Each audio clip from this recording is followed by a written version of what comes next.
a sweet spin to your breakfast skillet.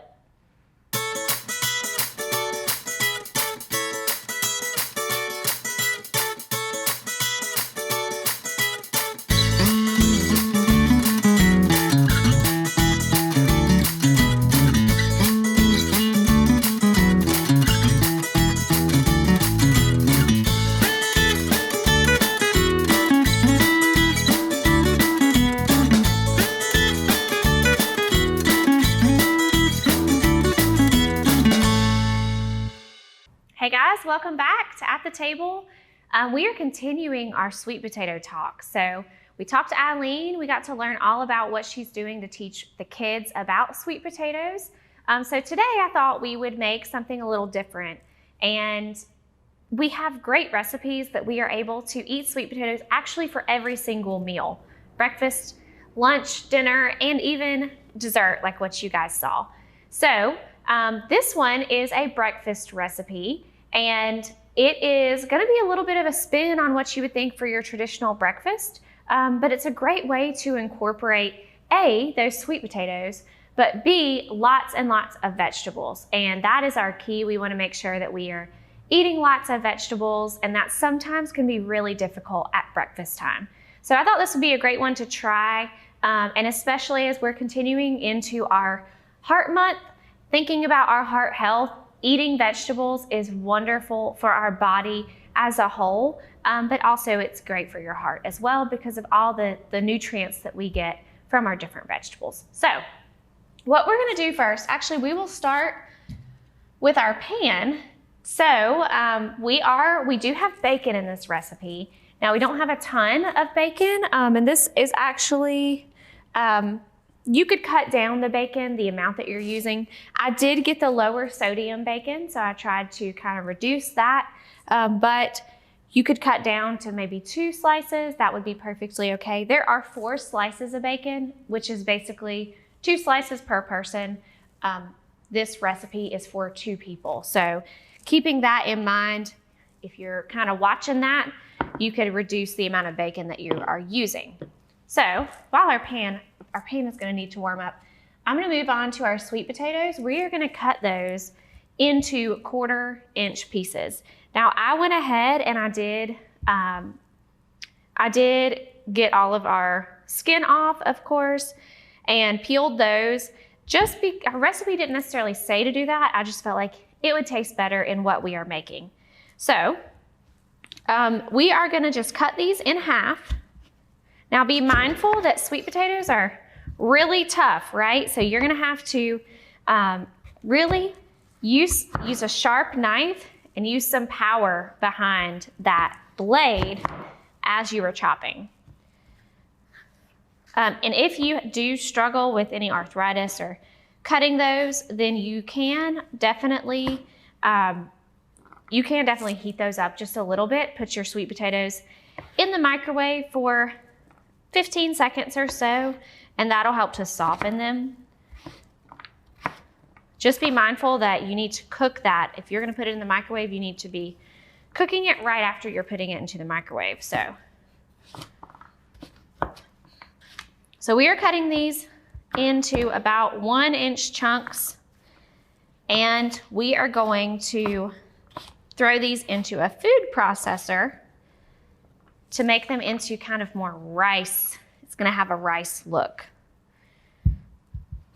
This is a big guy, so we'll see how he chops up.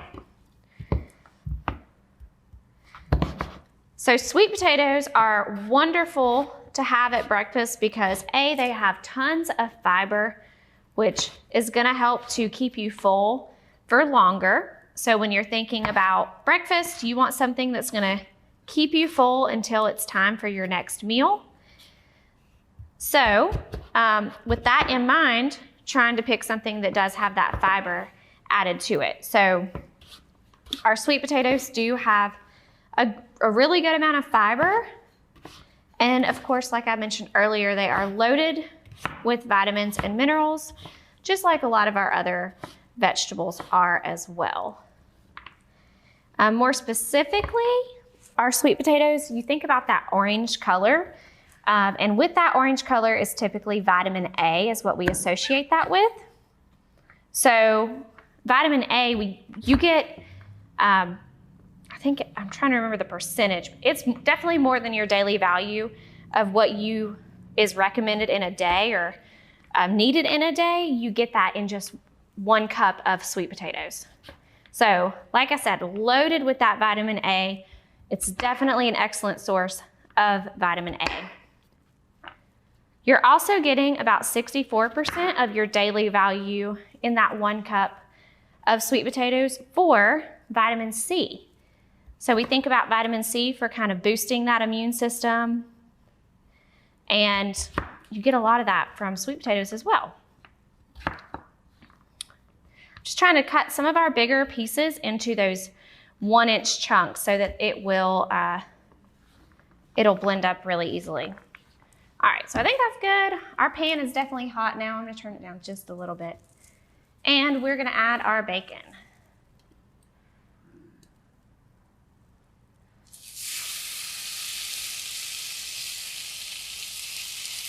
And this is something you could definitely go ahead and cook your bacon ahead of time. One thing that I love to do when I buy bacon is to put it into the oven, just because it's a lot cleaner. It's not as messy as a stovetop. And I'll cook the whole thing at one time, and then I'll throw it into the freezer and pull out a piece at a time. And I'll add it to recipes that way. So that it's not like you have a ton of bacon left over, you feel like you have to eat it all. It will stretch further that way. All right, so while that's cooking, I'm gonna start adding our sweet potatoes to, just in small batches. I'm gonna add our sweet potatoes to our blender. And we don't want this to be pureed, we want it to be more in rice pieces. Okay? So any food processor you have would be great. All right, that's pretty good. We don't want it to be too chopped, and we don't want it to start getting kind of mushy. So you want it to kind of start looking like little bitty pieces of rice. So I'll take that out and I'll do it in batches. So I'll finish this up. We'll do the rest of these sweet potatoes, and then I'll see you guys back in just 1 second. Star Communications strives to provide you with the best video services. That's why we invested in cutting-edge video equipment to bring you new features such as Cloud DVR, Restart TV, local video on demand, advanced parental controls, and higher quality reception. Unfortunately, these improvements require some changes, and existing DVR customers will lose their current recordings. Changes will start the middle of January, so please view all your recorded content. We hope you will love the new Star TV. Hey guys, welcome back. Our bacon is done, and we are finished kind of grating those sweet potatoes, making them look more like that rice. So what I'm doing is just wiping out my bacon grease. You could cook in that, keep the bacon grease in there and use that for whatever you're cooking. Again, if we're trying to think about our heart and be a little bit more health conscious, using something that's liquid at room temperature would be a better choice. So I just kind of drained that and then wiped it out, and I'm using olive oil as a replacement for that. And you can see our sweet potatoes here. They're not quite as ricey, but it's very small pieces, right? So as it cooks, it's not gonna look like big chunks of sweet potatoes. You might be able to kind of fool some folks that way. And if you need to, you can kind of comb through it, and if you've got any bigger chunks, you could discard those if you are really, truly trying to hide the sweet potato just a little bit in your family, if you've got some picky eaters. So what we're gonna do next is we've got garlic, a bell pepper, and some onion that we are gonna chop up and add to our pan. So first thing, I'm gonna use this onion. And it's already half of an onion, so that's all you need is about half. You don't need a big thing of it. And if there's any green inside, this one has been needing to be used. A coworker of mine used it previously. So you can just peel those little green pieces out if you want to. But That way it won't be too strong for you. So I'm just getting those little pieces off. And what we're gonna do next is just chop this guy up.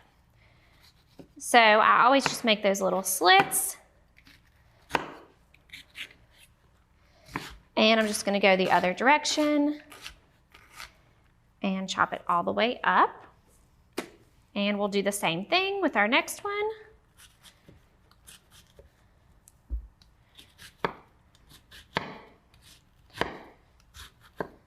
And this is to your liking, so however much you want to chop up those onions, you know, you can either just leave it that way or you can go through it just one more time with your knife. I like all my stuff, y'all know, chopped up pretty finely, so I'm just gonna go through it once more.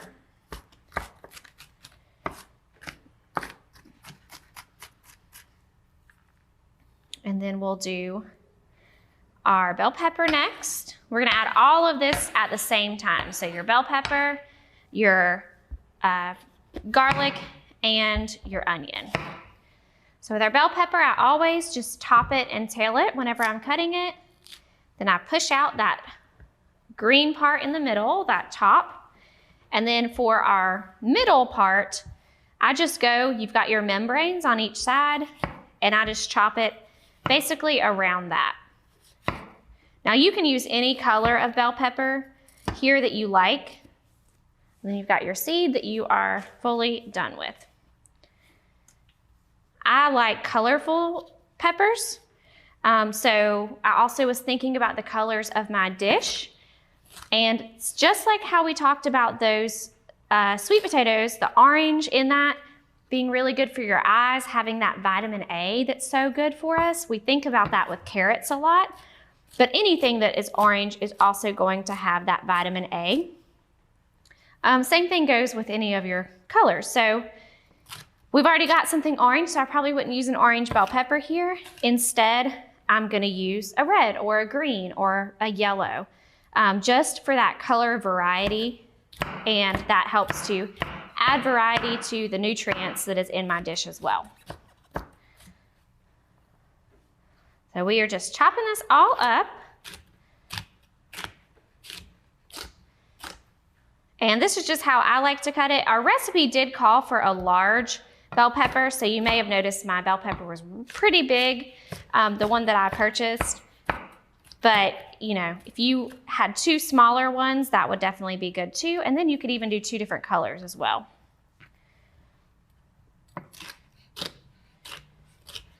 So a little bit of chopping here. If you just really don't like to chop things and it's breakfast time, so maybe you just don't have the time to cut a bunch of stuff, one thing you could do is either prep it the day before, the night before, and just have this stuff already chopped up in your fridge, ready to be dumped into whatever recipe you're doing, or this recipe in particular. Or they do have the frozen mix of the peppers and onions. So you could just buy the frozen mix and add your garlic, or do garlic powder instead if you're really pressed for time. And that way you don't have to chop up anything. So you do have a couple options in terms of how much work you want to put into this. I love to give people those options because sometimes time tends to be the #1 factor of why we don't eat at home and we don't make our own food. So by giving you those options, that might help you to still be able to get some yummy things at home for breakfast, but not necessarily take as much time. All right, so I'm gonna finish chopping this up. I've just got my garlic left, so I'll finish that. We'll add it to the pan and I'll see you guys back in just 1 second. Just because something may work doesn't mean it's right for your business. Let Star Communications' knowledgeable consultants help you customize a hosted voice system that's right for you. Our dedicated experts work with you to understand your business needs and guide you at every step, from choosing and installing services to ongoing maintenance and support. Contact Star today. Hey guys, welcome back. So I've got my onions and our garlic and our bell pepper all done. So next I'm gonna add this to the pan. And we're gonna cook that up until your onions are pretty translucent. So just a couple minutes, maybe 2 to 3 minutes, we will spend doing that.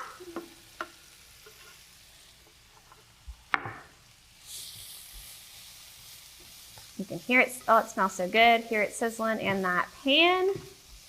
And you just wanna mix those around so you get some of that olive oil on all the little pieces here.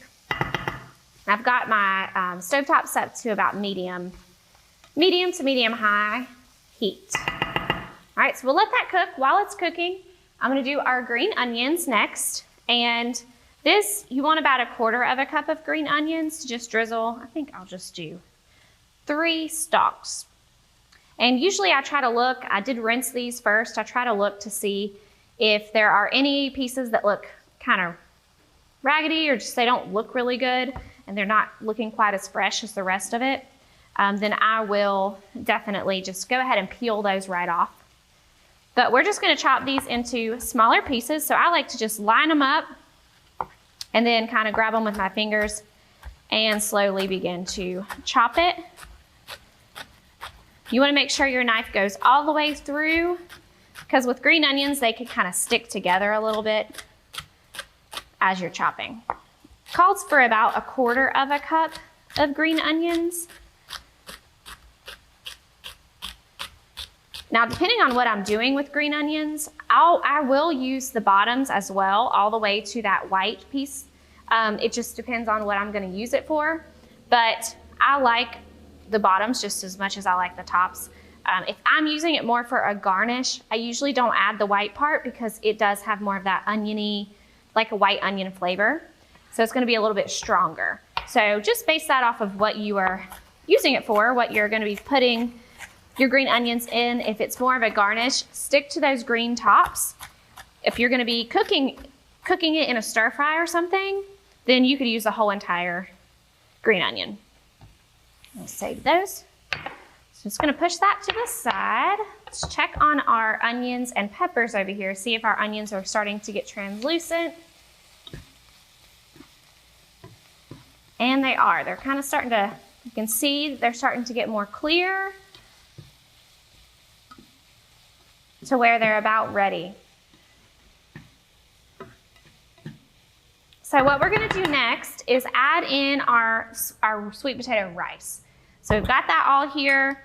I'm just gonna do once more, kind of looking through to make sure we don't have any big chunks. That, of course, depends on what kind of food processor you are using. Mine is more of a blender, although it does have food processor abilities. So sometimes I'll still have some chunks in there. So I'm just gonna add this to our mixture.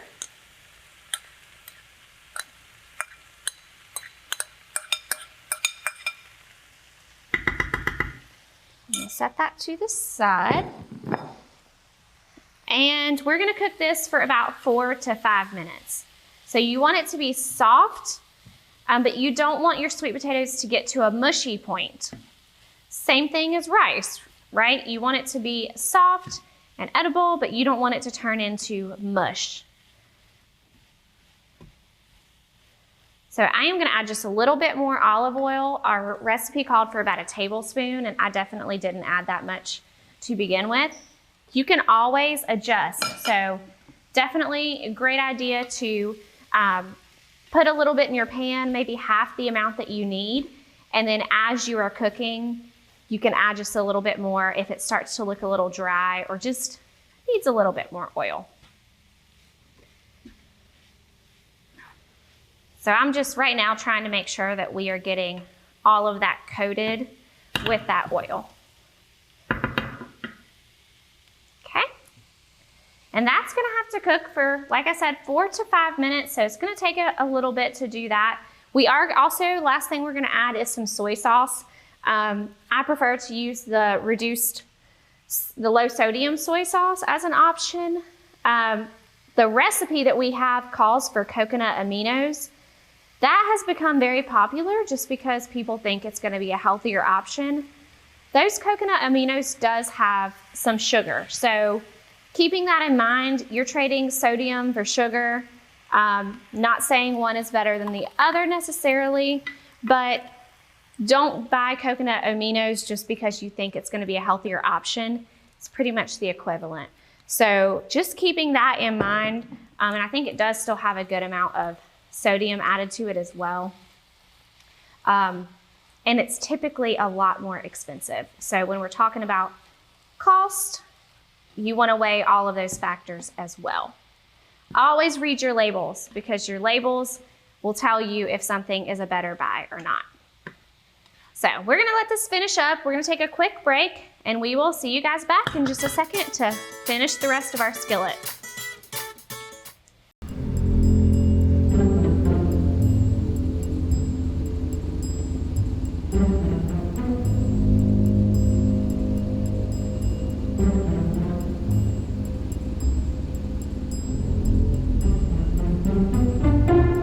Let's get out of here. Protect what matters most in your life with security from Star Communications.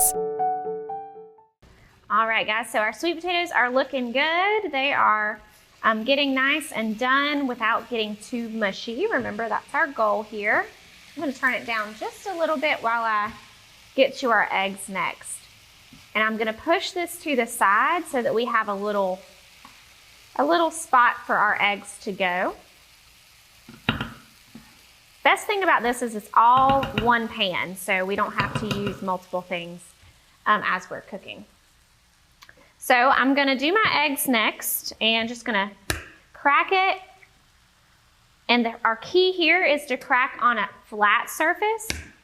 So when we crack on a flat surface, it helps to not get any of that egg shoved into our inside of the egg, or sorry, the shell. It helps to not get any of our shell shoved inside of our egg. And that way we don't have shell, of course, in our mixture here, because we don't want that.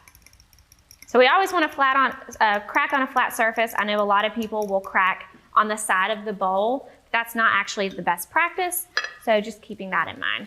So I'm going to add some oil to our pan just for our eggs, and then we'll add our scrambled egg right in there.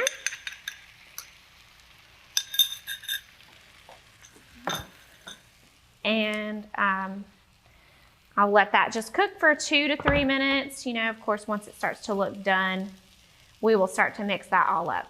So while that's finishing, I will move on to our bacon next.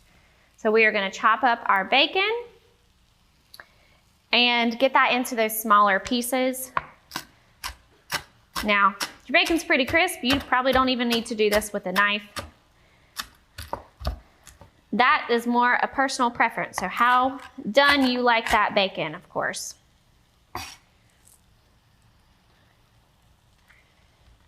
And like I said, the great thing about this is if you do want to cut back on that bacon, you can, absolutely, by reducing this, since it's not necessarily, you don't need a ton. We're not having to use big, giant pieces. It's all gonna be chopped up anyways. That this makes it really easy to monitor how much bacon you are using.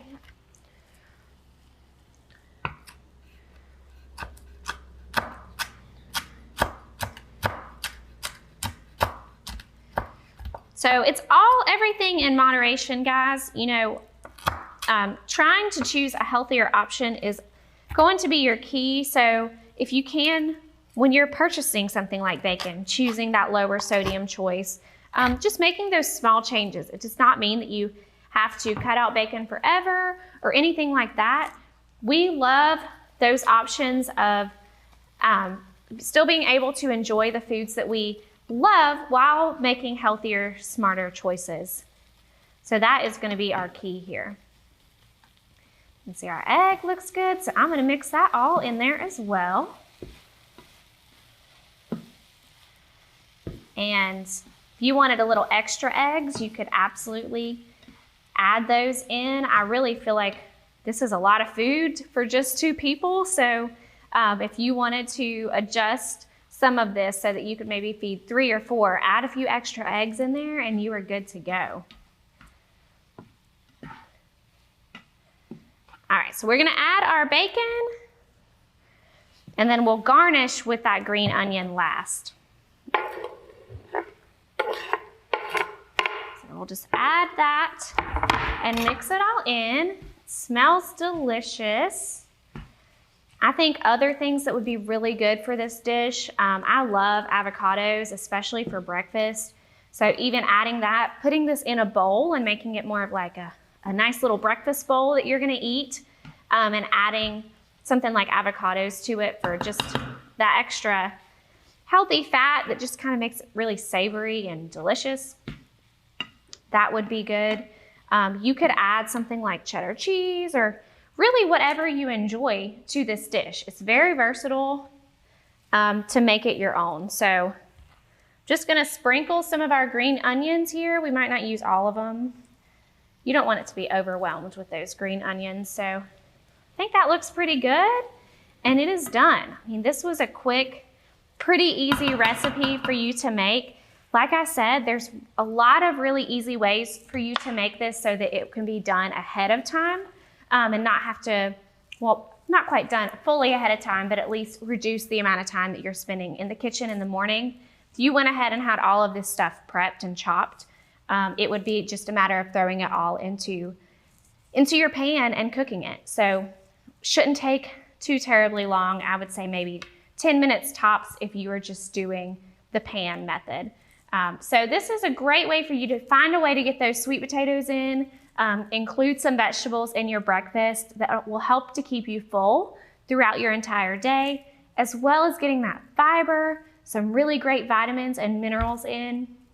Sweet potatoes are around all year long, so they're gonna be cheap, affordable, and accessible to you for the whole entire year. So hope you guys try this recipe, enjoy it, and thanks for joining me at the table.